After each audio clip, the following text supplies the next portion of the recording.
Hey guys, welcome back to my channel. So I love this time of year.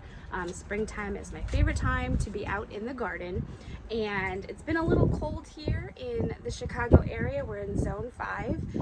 We had snow just last week, so I haven't had a chance to get out into the garden, but today it is beautiful. It's like 60 degrees and we are going to be doing a garden cleanup. And then I'm going to show you some of my shrubs that were ruined by some little critters. It's not pretty. I'm quite disappointed. And I'm also going to give you a little glance at my seedlings that I started about 6 weeks ago.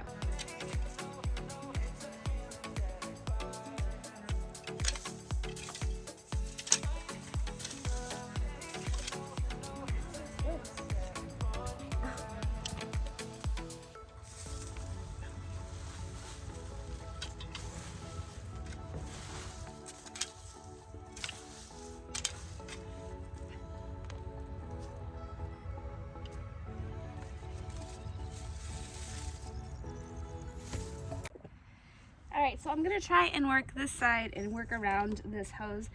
This is an irrigation hose. Oh my gosh, my dogs are barking. That I have to... Wow. that I have going to my galvanized planters over there. Sorry for the dogs. So I just have to work around it. I set it up. It's not quite hooked up all the way. But I wanted to get it going before I started filling anything in there. So... Careful, this is my hydrangea.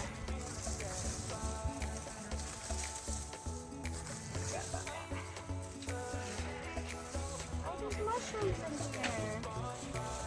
Isn't that pretty? Okay.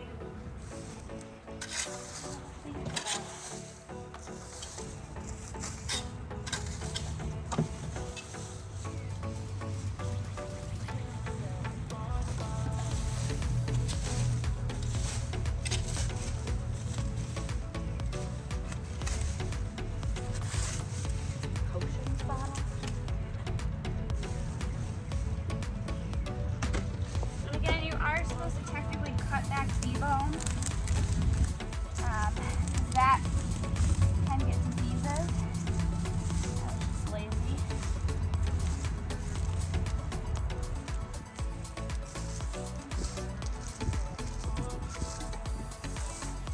They come back. It can be invasive. And I'm thinking of actually transplanting that somewhere else.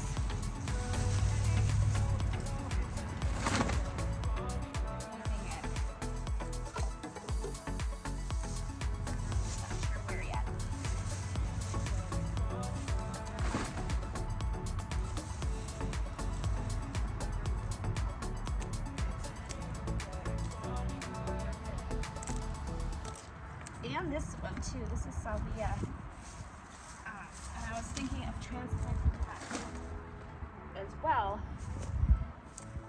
It just doesn't work well. Planted it too close to the deck. It just kind of falls over.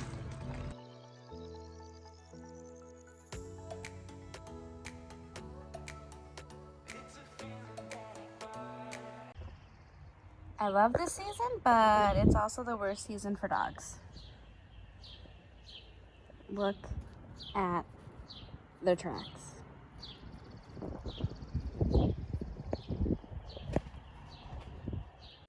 I mean, it's awful. Like, I should just take the grass out and put, I don't know, flagstone or something. So I wanted to show you guys what happened over winter with my Arborvitaes. I planted these last spring and did not notice any issues with munching until the winter. And clearly it's an animal. And it happened here too. At first I thought it was my dogs rubbing up against them, but there's clear chomp marks. So it's not the dogs. Let me show you this other one. So here's another one that they got to, not so much on the bottom, but something happened on the top here. I mean, some of it's die off, but like there's clear like chomp and breakage. Sorry about this, guys. There's a garbage man. And then this is my beautiful one that we planted a long time ago, a couple years ago. And we noticed that this was happening too previous years. I mean, look at this breakage.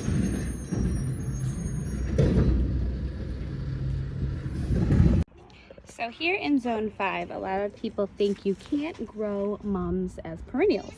However, if you plant them early enough, we're talking beginning of August, like middle August, right when they come out at the stores, they will have enough time for their roots to set in and they will turn up in the spring. I love planting mums because it provides a lot of color in the fall, and they are like this beautiful domy bush all throughout summer. So it looks so pretty. So I did manage to clear away a lot of that mess, and we put some fresh mulch down. But this is what they start to look like when they come up, the mums in the spring. So these will get huge and look really pretty, almost like a bush. And then here is what my rose bushes are doing. These are knockout roses. And then I have a climbing rose bush here that's gonna come all the way up. I'd love to put a little pergola thing right here. We'll see, but they're supposed to block our garbage cans. This is the front yard of the garden. We just mulched. My azaleas don't do very good right here, so I might transplant those. This stuff over there. Another azalea that's not doing really well. And then here's this other climbing rose bush. I'm not sure what kind it is because it was here when we moved in. I have tried to rip this thing out like 4 or 5 times, okay? What has ended up happening is I've taken it out and I've transplanted it to the other side of the garage like I just showed you. And then it grows back even stronger. And then I take it out and I planted some in the back, and it's like I've propagated all these climbing rose bushes when really I'm just trying to get rid of it. So I think it's kind of here to stay, and I'm gonna have to get some type of trellis so it could look pretty. It only blooms like early summer with these gorgeous pinkish red flowers, and then after that it doesn't bloom anymore. So that's why I didn't want it. I wanted something that bloomed all season, but it's not going anywhere, so. Hey guys, so at the beginning of this video I mentioned I wanted to show you my seedlings. This video was taken about 6 weeks ago when I first set out to plant them. Planted 2 trays. The first tray was some different lettuces, spinach, kale, lots of herbs, and some marigolds and other flowers. The second tray was filled with different varieties of tomatoes and peppers, and some additional flowers. All right, guys, so I did want to give you a glimpse at how my seedlings are doing now, and I have a little bit of a cold, so my voice is kind of scratchy. But these were the tomato plants and peppers that we had planted, and they're kind of going a little wild and crazy. And as soon as the weather starts to get a little bit warmer, we're going to set them out to acclimate with the weather. Before we actually plant them out, because you do have to get your seedlings acclimated with the climate, just with like the, the wind and the sun and maybe a little bit cooler weather. So we're going to start that soon. And then this was the one with the herbs and the flowers and the lettuce. I had to move some of them out. If you can see, this lettuce kind of got all tangled, which I'm going to gently try to separate them, but I think I'm going to lose most of that. There's kale, there's spinach, and then there's like Rocky Mountain lettuce and butter crunch lettuce in there. So next year when I go to start my seeds for the lettuce, I'm going to use bigger pots, I think, and have them separated more so we don't have to go through that, because I'm afraid they're just all going to break. I did manage to move some of them out. I believe this is the spinach, possibly. I'm not quite sure. So that'll be a surprise. I did separate some of these in here, some of these lettuces.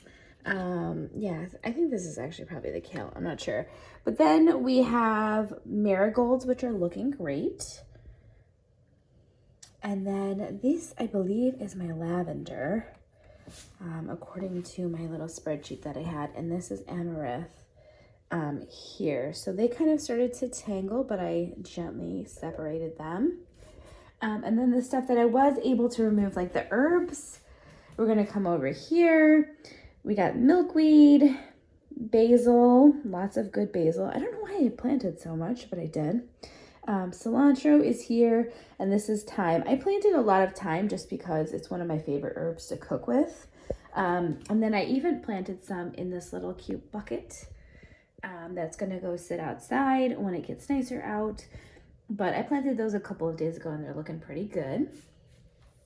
So that's the progress so far. I mean, this is probably the most success I've had with planting seedlings indoors so far. So I'm quite happy with the result. Even the peppers, I thought that I was planting them too late because you have to really start those like I think 8 to 10 weeks in ahead of time, and I think I was only at like 6 or 8 weeks, I'm not sure, but these are turning out really good too. I should probably pinch them just so they grow stronger stems, but looking good.